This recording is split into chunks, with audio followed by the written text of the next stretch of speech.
এবার জেরুসালেম নির্বাচনের পথে।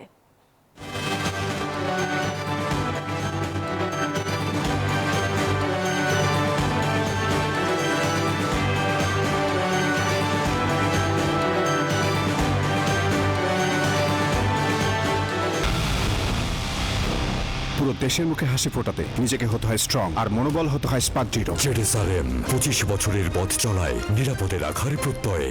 পোস্টাল ব্যালটে নির্বাচন কমিশনের পক্ষপাত দুষ্ট আচরণ ও প্রশ্নবিদ্ধ সিদ্ধান্ত, বিভিন্ন বিষয়ে সিদ্ধান্তের রাজনৈতিক সংশ্লিষ্টতা সহ 3 অভিযোগ নিয়ে ইসি কার্যালয়ের সামনে অবস্থান কর্মসূচি পালন করছে ছাত্রদল। সকাল থেকে ইসি ভবনের সামনে ছাত্রদল নেতাকর্মীরা জড়ো হতে থাকেন। বিভিন্ন শিক্ষা প্রতিষ্ঠানে নির্বাচনের পরিবেশ নষ্ট করা এবং ইসিতে বিশেষ রাজনৈতিক গোষ্ঠীর প্রভাব বিস্তারের প্রতিবাদে এই কর্মসূচি পালন করছে সংগঠনটির অভিযোগ, জবরদস্তিমূলকভাবে নির্বাচনের সিদ্ধান্ত পরিবর্তন এবং বিশেষ সেটআপের মাধ্যমে একটি নির্দিষ্ট ছাত্র সংগঠনকে সুবিধা দিচ্ছে কমিশন। আজকে আমাদের রেজাল্ট দেওয়ার কথাতে তারা এই দাবির সাথে কি তাদের মতামত কি জানাবে।